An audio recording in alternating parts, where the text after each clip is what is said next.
عليكم، مرحبا بكم. اليوم معنا في شي وجبه مؤشر. اليوم ان شاء الله غادي نقدم لكم اخواتي واحد المسمنات كيجيو خامنين في الفرن، كيجيو زوينين بزاف وبواحد الحشوه اللي كتكون زوينه بزاف.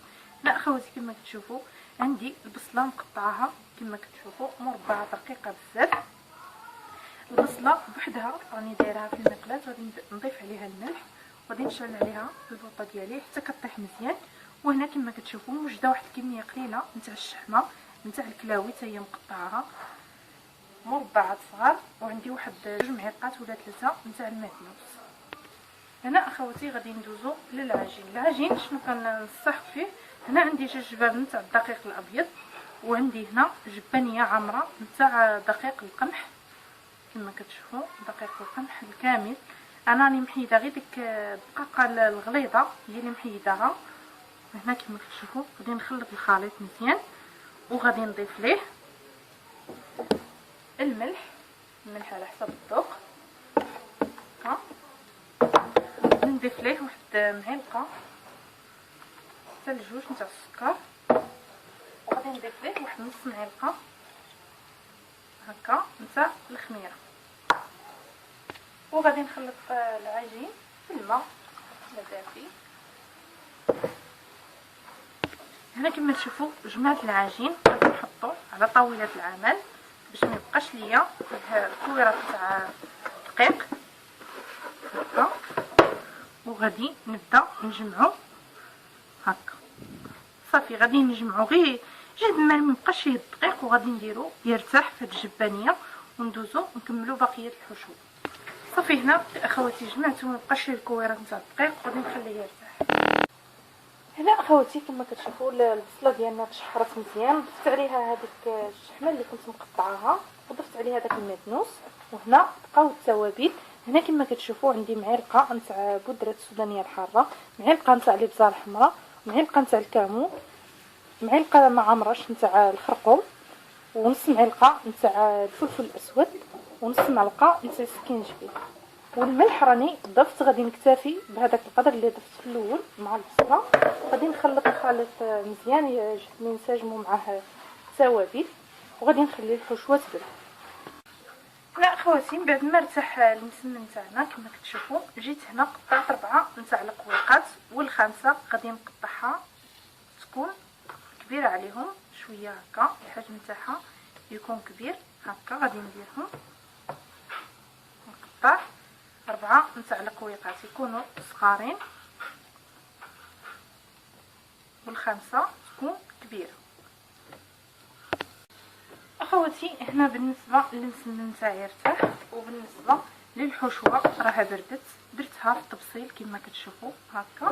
غادي نحطها على جنب، وغادي نبدا اول حاجه غادي ندهن طاوله العمل بالزيت هكا مزيان، وغادي نبدا نحط فيها، غادي نبدا الكويرات اللي يكونوا الحجم تاعهم صغير، غادي نبدا نورق فيهم هكا.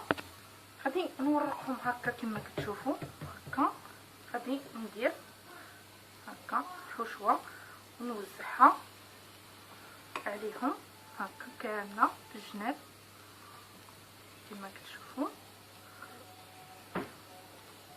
غادي نحاول نكحزها لواحد الجانب هكا، ونبقى نكمل الخدمه في الثانيه حتى ندير 4 وحده فوق من وحده هكا.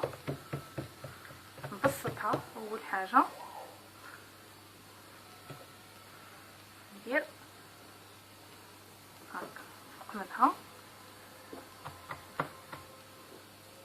ندير كذلك الحشوه بهذه الطريقه هكا.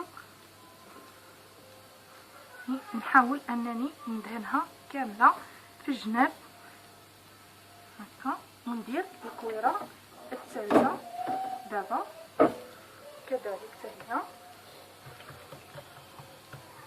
حتى نوصل يعني للكويره الرابعه.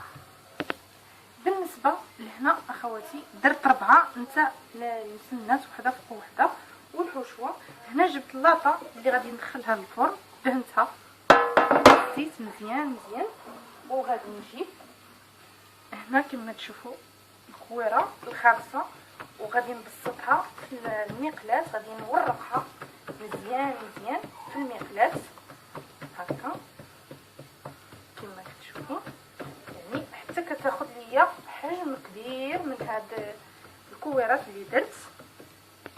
دهنتها هنا بالحشوه مزيان مزيان اخواتي كما كتشوفوا، وغادي نهز هكا هاد الكويرات او المسمنات اللي ورقت بربعه بهم كما كتشوفوا هكا.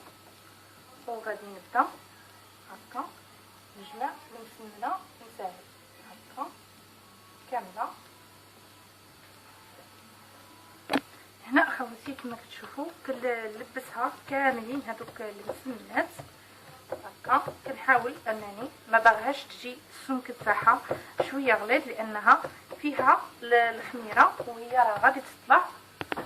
هنا في هذه المرحله غادي نجيب الجراره تاع البيتزا وغادي نجي هكا كما كتشوفوا، غادي ندير فيها هكا بحال الزائد وغادي نبدا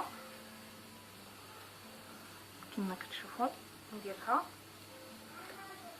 بهذا الشكل هكا. صافي نعاود نقادها هكا. ودابا راني شاعله الفرن غادي نديرها طيب على عافيه مهيله. وجهه الماء اللي تحمر غادي نصايب ثاني. هادو هما اخواتي المسمنات ديالنا بعد ما كيطيبوا كيتحمروا كياخذوا هاد اللوين الذهبي كيجيو زوينين بزاف ومقرمشين كما كتشوفوا. القرمشه كيجيو مقرمشين وجدادين بزاف. كنتمنى ان شاء الله جميع الاخوات يجربوهم ويردوا عليا في تعليقاتهم طيبه وكنقدمها لهم بالصحه والراحه.